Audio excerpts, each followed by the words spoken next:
a pena se casar? Há esperança para o amor? O que podemos aprender com essa história da Isadora Pompeu? Em primeiro lugar, eu quero dizer que esse não é um vídeo de fofoca, mas sim de ensinamento, aprendizado. Como vocês viram no título, são histórias que não inspiram. Assim como nós temos aqui o quadro Histórias que Inspiram, que são testemunhos lindos que eu trago aqui para vocês, nós temos também esse quadro Histórias que não inspiram, porque assim como na Bíblia tem bons exemplos a serem seguidos, tem maus exemplos para que a gente aprenda com eles e não cometa os mesmos erros. E é sobre isso que nós vamos falar aqui hoje. Não vou focar na história da Isadora Pompeu, eu só vou dar uma resumida no que aconteceu, porque o foco aqui é outro assunto e eu tenho certeza que vai ser bênção na vida de vocês. E sim, eu estou de roupão porque está muito frio e o roupão está quentinho. Esse é o segundo quadro de histórias que não inspiram. O primeiro foi sobre o caso do MC Kevin, sobre relacionamentos tóxicos. Se você não assistiu, tem aqui no card, no final do vídeo e aqui no box de informação para vocês assistirem. Mas vamos para o vídeo de hoje, que é sobre a Isadora Pompeu. Para quem não sabe, a Isadora se casou no começo do ano, se eu não me engano foi em fevereiro ou março. E 2 meses depois, ela se separou do Thiago Maia, jogador do Flamengo. Eles namoraram por alguns anos, aí parece que eles terminaram.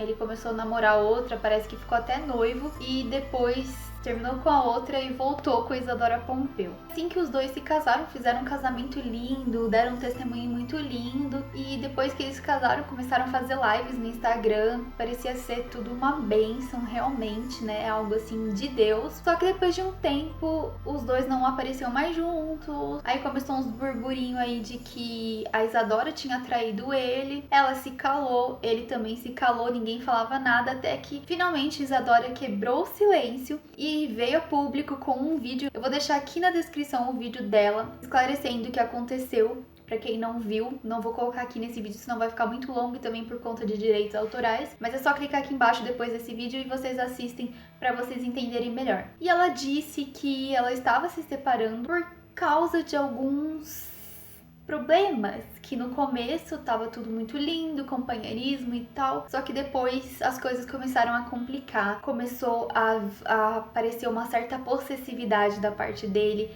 ele começou a querer ter um controle muito grande sobre a Isadora e ela achava que era um amor com medo de perder, mas na verdade não era. Então parece que tava rolando aí um abuso emocional, falaram até em agressões, isso eu não sei, eu só ouvi falar, mas enfim. O que eu quero falar agora sobre essa história, o que nós podemos aprender. Isadora é uma grande mulher de Deus, uma serva de Deus, uma bênção. Eu amo as músicas da Isadora Pompeu, ela é uma das minhas cantoras preferidas. Só que, assim como a gente, ela é humana, assim como um pastor que é também humano, todos nós estamos sujeitos a erro. Por mais intimidade que você tenha com Deus, uma hora ou outra a gente pode errar, a gente pode cair em alguns pontos e é isso que acaba separando a gente de Jesus, que não tem pecado. Nós somos seres humanos de carne e osso, estamos sujeitos ao erro. A Bíblia diz que nós devemos buscar a santidade, buscar ser santos sem pecado, só que é impossível sermos assim. E por que Deus ele pede para que a gente busque ser? Porque quanto mais você tenta, mais chances você tem de não errar, de não pecar. Porque você tá numa busca constante, mas quando você se acomoda, quando você para de buscar, você está muito mais sujeito ao erro, porque você tá andando mais na carne do que no espírito. As nossas escolhas, nossos caminhos, tudo na nossa vida é guiado ou pela nossa carne ou pelo nosso espírito. E vence aquele que você alimenta mais. E quando a gente vai tomar uma decisão, é importante a gente levar em conta isso. Você tá tomando essa decisão cheio de emoções, com as emoções afloradas, envolvido totalmente pelas suas emoções, ou você está sendo guiado por Deus e pelo Espírito Santo, tomando uma decisão com base na palavra, no seu relacionamento com Deus e com o Espírito Santo. E por que eu tô falando tudo isso? O que isso tem a ver com o caso da Isadora Pompeu? Tem um livro que é o do Renato e da Cristiane Cardoso, Namoro Blindado, que fala que o divórcio começa no namoro. E esse é um tema muito interessante, muito importante para que vocês solteiros estudem, pesquisem sobre isso, porque realmente é no namoro que o divórcio começa. Mas como assim, Mariana? É o que aconteceu com relação a Isadora Pompeu. Eu duvido que lá no namoro dela, ela já não tinha sinais de que aquele relacionamento poderia dar ruim, poderia acontecer como aconteceu. Primeiro ponto que eu quero destacar para vocês, e isso é uma coisa que eu sempre tive muito claro comigo, porque eu era de uma igreja que tinha muitos jovens, então eu via isso acontecer demais ao longo dos anos. Quando um namoro começa muito com vai e volta, termina e volta, aquele namoro ioiô, a chance de os dois se casarem e terminar em divórcio é muito, mas muito grande. Por quê? Pensem comigo, gente, agora é pra gente raciocinar, usar o nosso cérebro. Se no namoro, que vocês são livres, tem liberdade aí pra fazer a sua escolha, vocês não conseguem lidar com os seus problemas no relacionamento, como que vocês acham que vocês terão maturidade pra lidar com esses problemas no casamento? O que é diferente? A diferença é que no casamento vocês vão estar meio que presos, né? Casaram diante de Deus, diante da lei, então vocês são uma só carne. Vocês acham que isso vai fazer com que os problemas se resolvam sozinhos? Não, quem vai resolver os problemas são vocês. E se vocês não têm maturidade, se vocês não conseguem resolver os conflitos no namoro, vocês não vão conseguir no casamento, porque no casamento vai ser pior. Vai ser muito pior. É no casamento que as pessoas não é que se revelam, é que a gente conhece as pessoas de verdade, porque no namoro é tudo lindo, é só a parte boa, a gente até vê uma coisinha ou outra, mas a gente faz vista grossa porque a gente tá apaixonado e a gente não tá convivendo com aquela pessoa, a gente só vê ela de vez em quando, então só aproveita os bons momentos. Mas no casamento é o seu dia a dia, é o seu ambiente, aquilo que você vive aí na sua casa, você vai viver também na sua futura casa, com seu esposo, com a sua esposa. No namoro a gente até consegue esconder algumas coisinhas. Eu tenho esse defeito, eu sou meio preguiçosa.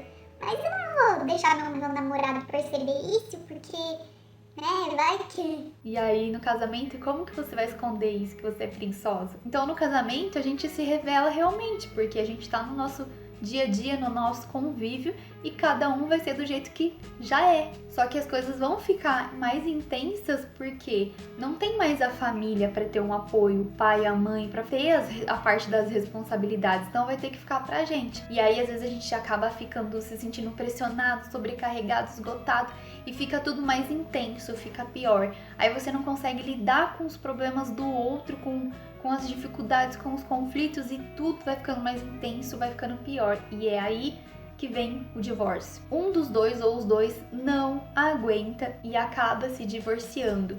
E hoje em dia não tem mais esse negócio de que divórcio não é de Deus. Hoje em dia, o divórcio está sendo muito permitido na igreja e incentivado. As pessoas não lutam mais pelos casamentos. Eu não vou entrar nesse assunto, nessa questão de divórcio, porque é um assunto muito complexo. Não dá para falar aqui em 5 minutos, 10 minutos e vai fugir um pouquinho do tema do vídeo. O objetivo aqui é não chegar nesse ponto de divórcio. Sobre a Isadora Pompeu, será que lá no namoro dela, o Thiago já não estava dando alguns sinais de que ele era possessivo ou de que ele era controlador, de que ele agiria no casamento da mesma forma como ele estava agindo no namoro? Será que ela não viu, não fez vista grossa? Será que ela não viu algumas coisas e achou que era besteira, que era exagero, ou que era só amor? Nossa, ele me ama. Ele não quer deixar eu sair, mas ele me ama. Com certeza ela teve sinais. Quando a gente está envolvido pelas emoções, a gente acaba não enxergando, a gente acaba vendo tudo com um óculos cor-de-rosa. O que é o óculos cor-de-rosa? O óculos cor-de-rosa é quando a gente... É literalmente isso, é quando a gente pega o óculos cor-de-rosa e coloca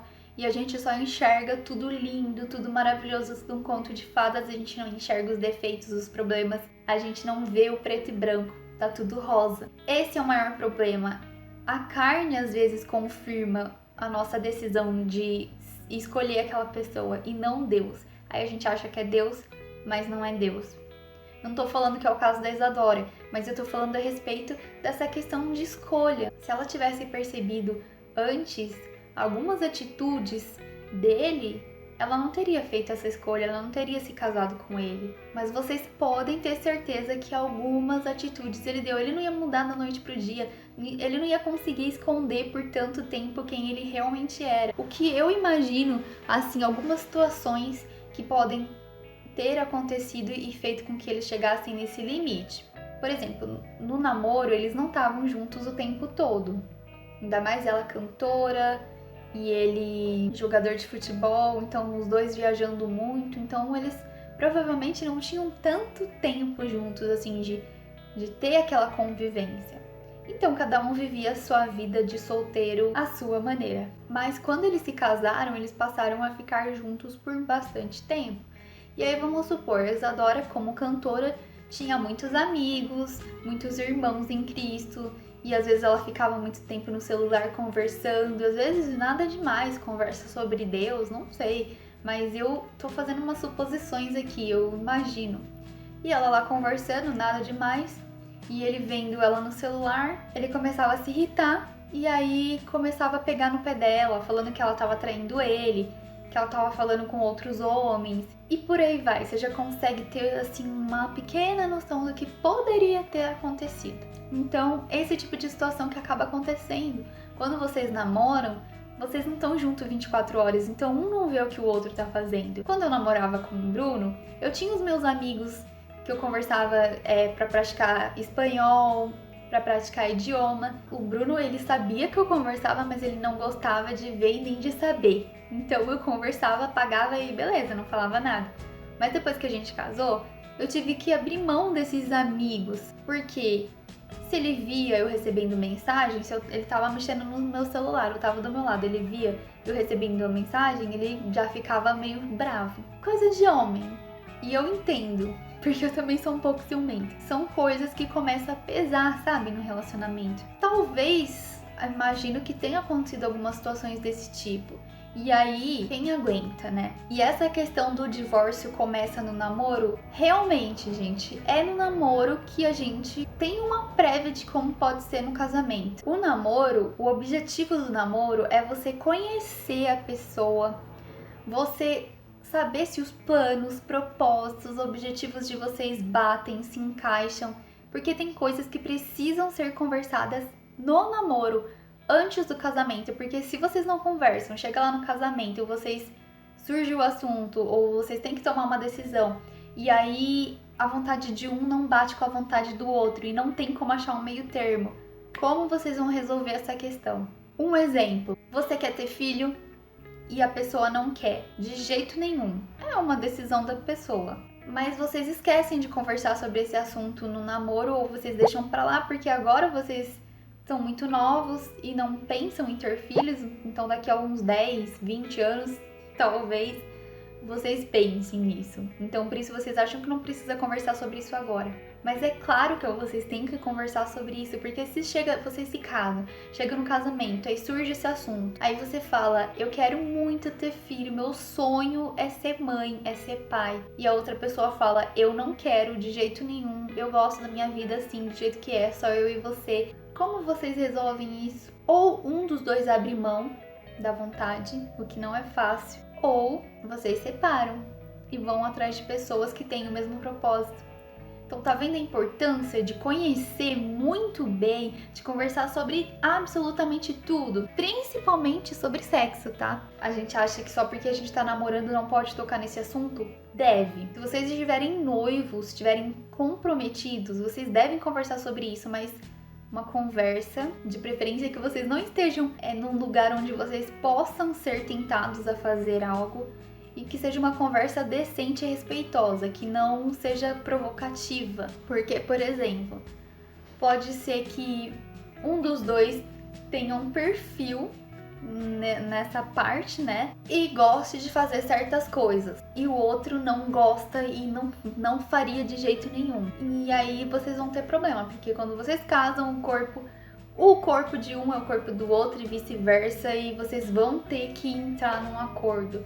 E isso é uma necessidade do homem, da mulher, do homem, o ser humano, né? Então, tem necessidades que têm que ser supridas e aí vai ser um problema pra vocês, entendeu? Então tem coisas que tem que ser conversadas sim. Muita coisa que vocês precisam conversar sobre relacionamento. Cidade que moraria, que não moraria, cidade grande, interior, fora do país, enfim, muitas decisões a serem tomadas e o que vocês devem conversar antes do casamento. Então o namoro ele é pra isso, pra você conhecer a pessoa.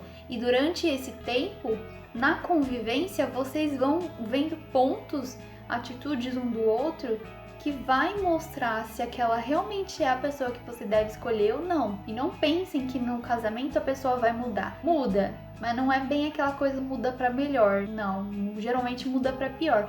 E no casamento a gente vai um aperfeiçoando o outro, sendo moldado pro outro para que a gente tenha uma boa convivência. Mas se a pessoa é extremamente ciumenta, por exemplo, dificilmente depois do casamento ela vai deixar de ser ciumenta só porque vocês se casaram.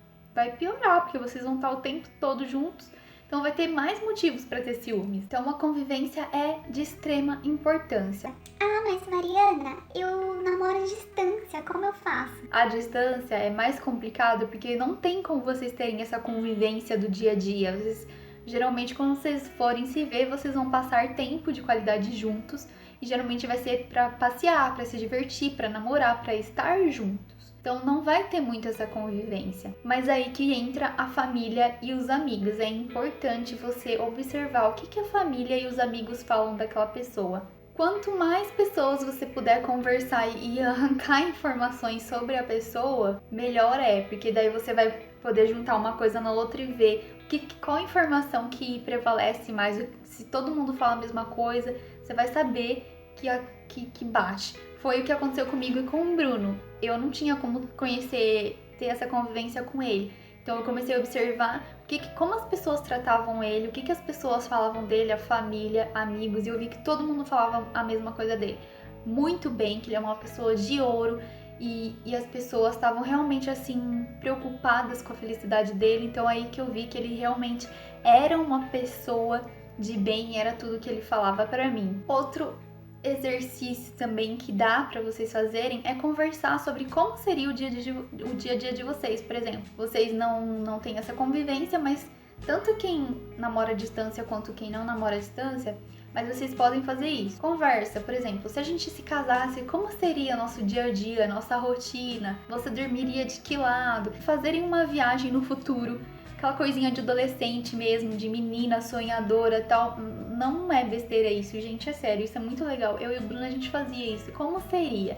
Isso faz com que a gente tenha um pouco de noção de como vai ser a vida de casado. Horário que os dois acordam, se um gosta de acordar mais cedo, o outro mais tarde, dormir mais cedo, mais tarde, todas essas coisas vocês vão tendo uma noção. Pra finalizar, a pessoa, ela dá sinais sim no namoro. O problema é que nós estamos muito envolvidos pelas nossas emoções. A gente tá apaixonado com óculos cor-de-rosa e não consegue perceber. E Deus também mostra e fala, mas nós não ouvimos porque estamos com olhos e ouvidos tapados para o mundo. É assim, como se a gente tivesse uma película aqui envolvendo a gente, a película do amor. Então a gente não vê, não ouve, não sente, sabe? A gente só vê aquilo que tá dentro dessa bolha. Então as pessoas podem falar, as coisas podem acontecer, mas a gente não enxerga, não ouve, porque estamos envolvidos pela bolha da paixão, do amor, dos sentimentos e não conseguimos ter a percepção real do que está acontecendo. Mas Deus fala, Deus mostra e as situações vão nos revelando, nos dando pequenos sinais. Não percam a esperança no amor por causa dessas histórias. A gente tem visto muito isso e vai piorar, é disso pra pior. Só que eu quero te lembrar que 1000 cairão ao seu lado, 10.000 à sua direita, mas você não será atingido. Todos podem estar se separando, se divorciando, quebrando a cara no amor, mas você não vai ser atingido porque você vai fazer a escolha certa, dirigida, direcionada por Deus e com a bênção do Senhor. Você já sofreu tanto até agora, você acha mesmo que Deus quer que você continue sofrendo pro resto da sua vida? Eu vou te provar que não, porque na Bíblia fala que Jesus veio para que a gente tivesse vida e vida abundante. Por que você não tá tendo vida, vivendo uma vida abundante então? E é nessa terra, tá? Não é lá no céu não, é vida abundante nessa terra. Pague o preço hoje para que você não precise pagar o preço amanhã. Tem um vídeo aqui, vinho ou suco de uva, que eu falei sobre essa questão. Assistam, porque eu tenho certeza que Deus vai continuar falando ao coração de vocês. E comentem aqui embaixo o que vocês acham de tudo isso, como tá o coração de vocês a respeito de todas essas notícias ruins que vocês têm visto. Me contem que eu quero saber. Blá blá blá blá blá blá blá blá blá blá blá blá blá blá. Deus vai na frente, abrindo o caminho, tirando as correntes, quebrando as correntes, tirando os espinhos, ordenando os anjos pra contigo lutar. Ele abre as portas pra ninguém mais fechar. Ele trabalha pro quem nele confia. Caminha contigo, de noite ou de dia. Erga suas mãos, sua bênção chegou. Comece a cantar com muito louvor, com muito louvor, com muito louvor, com muito louvor. Gente, vocês viram meu cenário novo? Olha só, agora tá tudo lindo, maravilhoso. Ó, minha poltrona tá meio escondidinha, né? Tô ocupando tudo aqui. A poltrona eu coloquei aqui a escrivaninha. A minha lâmpada de LED. Seja luz, Filipenses 2,15. Na verdade, Filipenses 2,15 fala da gente brilhar como estrela, não de ser luz. Meu vaso com a costela de Adão e minha Bíblia King James. E aí aqui eu coloquei um TNT. Isso aqui é um TNT, ó. Não vou mexer muito pra não cair. TNT rosa, e agora sim, ó. Olha que diferença que dá o rosa atrás de mim. Não tô mais da cor da parede. E que maravilha.